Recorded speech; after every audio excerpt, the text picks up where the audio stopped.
হুগলি লোকসভা কেন্দ্রে জমে উঠেছে লকেট চ্যাটার্জি এবং রচনা ব্যানার্জির রাজনৈতিক দ্বৈরথ।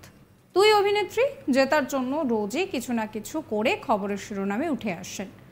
প্রচারে বেরিয়ে তারা এমন সব কাণ্ড কারখানা করছেন, তাতে করে মিম তৈরি হচ্ছে সোশ্যাল মিডিয়ায়, আর তা ভাইরালও হচ্ছে। এবার একেবারে দুধের শিশুকে কোলে নিয়ে আদর করলেন লকেট চ্যাটার্জি, আর সেই ছবি সামনে আসতেই অনেকে অনেক কথা বলতে শুরু করেছেন। হুগলি লোকসভা কেন্দ্রের রীতিমতন হাড্ডাহাড্ডির লড়াই। লকেট চট্টোপাধ্যায় বনাম রচনা বন্দ্যোপাধ্যায়। শনিবার সিঙ্গুরে প্রচারে বেরিয়েছেন হুগলি লোকসভা কেন্দ্রের বিজেপি প্রার্থী লকেট চ্যাটার্জি। প্রচারের মাঝে এক দুধের শিশুকে দেখতে পেয়ে নিজের কোলে তুলে নিলেন তিনি।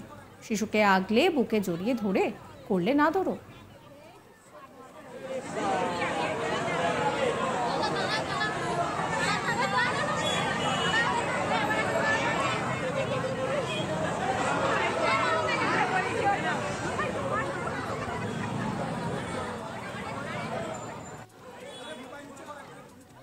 খুব স্বাভাবিক, লকেটের এই ছবি সোশ্যাল মিডিয়ায় পোস্ট হতেই তা ভাইরাল হয়ে গিয়েছে। জানিয়ে নেটিজেনরা অনেকেই কিন্তু তার প্রশংসাও করেছেন।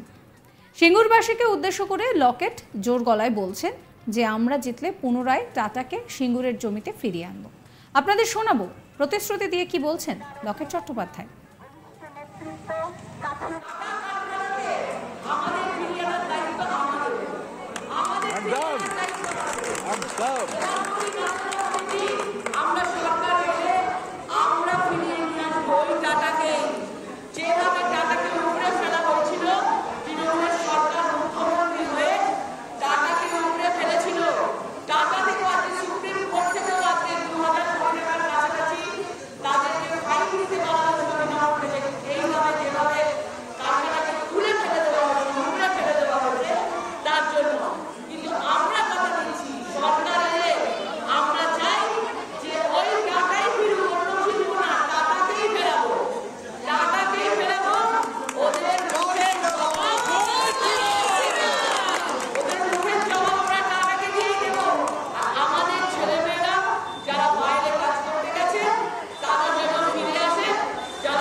তৃণমূলের জবাব ওনারা টাটাকে দিয়েই দেবেন।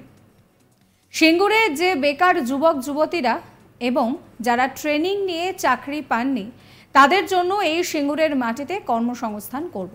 এছাড়াও বিজেপি প্রার্থী লকেট চ্যাটার্জি সিঙ্গুরে বিভিন্ন এলাকায় স্কুটিতে চেপে প্রচার সারলেন। নিজের প্রচার অভিযানে জনগণের ব্যাপক সাড়া মিলছে দেখে ভীষণভাবে আপ্লুত বিজেপি নেত্রী। কয়েকদিন আগেই তৃণমূল প্রার্থী রচনা বন্দ্যোপাধ্যায় প্রচারে বেরিয়ে কলকারখানার চিমনির ধোঁয়া দেখিয়ে একটি রিল তৈরি করেছিলেন। ধোঁয়া দেখিয়ে রচনা দাবি করেছিলেন যে এটা যেটা রচনা দাবি করেছিলেন, তিনি বলেছিলেন যে এটা কোনো সিগারেট বিড়ির ধোঁয়া নয়, এটা মেশিনের ধোঁয়া, আমি যাতায়াতের পথে সবসময় দেখি।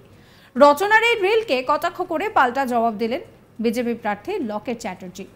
তিনি প্রশ্ন করছেন যে তাহলে উনি ওনার মতন করে প্রচার করুক, তবে রিল দেখে ধোঁয়া দেখানো আদৌ কলকারখানার ধোঁয়া নাকি ইটভাটার ধোঁয়া তা তো পরিষ্কার হচ্ছে না, এমনই দাবি করছেন লকেট চট্টোপাধ্যায়। তৃণমূল প্রার্থী রচনা বন্দ্যোপাধ্যায়কে কটাক্ষ করে লকেটের বক্তব্য, তৃণমূল প্রার্থী সিঙ্গুরে বড় বড় ঘাস দেখছেন। সিঙ্গুর তো ঘাসের জন্য নয়, সিঙ্গুর তো কলকারখানা তৈরির জন্য বিখ্যাত। উনি যেটা সোশ্যাল মিডিয়াতে দিয়েছেন সেটা কারখানা নয়, ওটা ইটভাটার ধোঁয়া ছিল। কি বলছেন লকেট, শোনাবো। আমি বলতে পারবো না কিসের ধোঁয়া, সিগারেটের ধোঁয়া নাকি চিমনির ধোঁয়া নাকি আমি জানি না কিসের ধোঁয়া, উনি দেখতে পেয়েছেন। ঠিক আছে, না আমি ভালো, ঠিক আছে, উনি এসেছেন। আমি তো কোনো ডেভেলপমেন্ট দেখতেই পাচ্ছি না, সত্যি তো বাংলায় ডেভেলপমেন্ট হয়নি। বলুন না একটা কি, কোনো বড় কারখানা কি এসছে, বড় কোনো শিল্প কি এখানে এসছে? সব শিল্পরা বলেছে, আজকে টাটাও বলেছে, আমি বারবার বলছি ঠিক আছে উনি যেটা বলছেন বলুক, আমি আমার কাজ করে যাচ্ছি। মানুষ জানে যে কোনো কিছু হয়নি, সিঙ্গুরের কৃষকরা কাঁদছে, কোন রকম সিঙ্গুরে বুলডোজার দিয়ে মানে টাটাকে উঠিয়ে দেওয়া হয়েছে। মানে আমি যদি ধোঁয়া দেখলেই বলি এই তো ধোঁয়া, এই তো কারখানা, আমি কিছু বলবো না, উনি ওনার প্রচার করছে করুক বাস।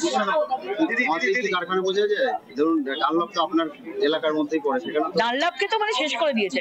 ডানলাপের ভেতরে মানে এই ডানলাপের মালিকের সাথে আজকে যিনি ছিলেন তার সাথে তো এই সরকার, মমতা ব্যানার্জির সরকার পুরো বেইমানি করেছে।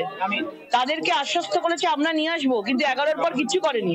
ডানলাপ কারখানাকে একদম ধুলোয় মিটিয়ে দিয়েছে এবং সেখানে যে যন্ত্র যা যা রয়েছে, ওখানে পার্টস ছিল, সেইগুলো পর্যন্ত তৃণমূলের লোকেরা এসে চুরি করে ভেতর থেকে নিয়ে চলে গেছে। আমি বলতে পারবো না কিসের ধোঁয়া, সিগারেটের ধোঁয়া নাকি চিমনির ধোঁয়া নাকি আমি জানি না কিসের ধোঁয়া, উনি দেখতে পেয়েছেন বাস। ঠিক আছে না, আমি ভালো, ঠিক আছে উনি এসেছেন। আমি তো কোনো ডেভেলপমেন্ট দেখতেই পাচ্ছি না, সত্যি তো বাংলায় ডেভেলপমেন্ট হয়নি। বলুন না একটা কি, যে কোনো বড় কারখানা কি এসছে, বড় কোনো শিল্প কি এখানে এসছে? সব শিল্পরা বলেছে, আজকে টাটাও বলেছে, আমি বারবার বলছি। বুধবার হুগলির ভদ্রেশ্বরে গিয়ে রচনা প্রচারে বেরিয়েছিলেন। মানুষের পাশে থাকার জন্য তিনি রাজনীতিতে এসেছেন সেই কথা বলেন। পাশাপাশি মানুষের আশীর্বাদ না পেলেও পাশে থাকার আশ্বাস দিতে দেখা যায় তাকে। তা দিদি নাম্বার 1-এর মাধ্যমেই হোক বা যেভাবেই হোক, তিনি বলেন যে মন থেকে মানুষের পাশে দাঁড়াবো বলেই এসেছি। মানুষ যদি আশীর্বাদ করেন তাহলে মানুষের পাশে থাকবো, মানুষ যদি আশীর্বাদ নাও করেন তাও পাশে থাকবো দিদি নাম্বার 1-এর থ্রুতে। আপনাদেরকে শোনাবো কি বলেছেন রচনা। ভালো সাড়া পাচ্ছি, প্রচুর মানুষ এসছে, খুবই খুশি, সবার এত ভালোবাসা পাচ্ছি, গরমের মধ্যে এত মানুষ দাঁড়িয়ে আছেন রাস্তায়। যত সময় এগিয়ে আসছে তত কি টেনশন বাড়ছে? দেখুন, খুব টেনশন কিন্তু আমার নেই, কারণ আমি আসলে রাজনীতিতে এসেছি, অনেক কিছু ভেবেচিন্তে তো আসিনি, অত ক্যালকুলেশন করে আসিনি, অত রাজনৈতিক বক্তৃতা দিতেও আসিনি। আমি মন থেকে এসেছি এবং মন থেকে মানুষের পাশে দাঁড়াবো বলে এসেছি। তাই খুব যাকে সাংঘাতিক আশা করে নিয়ে এসেছি তা নয়, আমি শুধু মানুষের উপর ছেড়ে দিয়েছি। মানুষ যদি আমাকে আশীর্বাদ করে আমি মানুষের পাশে থাকবো, আর যদি মানুষ আশীর্বাদ না করে তাও আমি মানুষের পাশে থাকবো দিদি নাম্বার 1-এর থ্রু দিয়ে।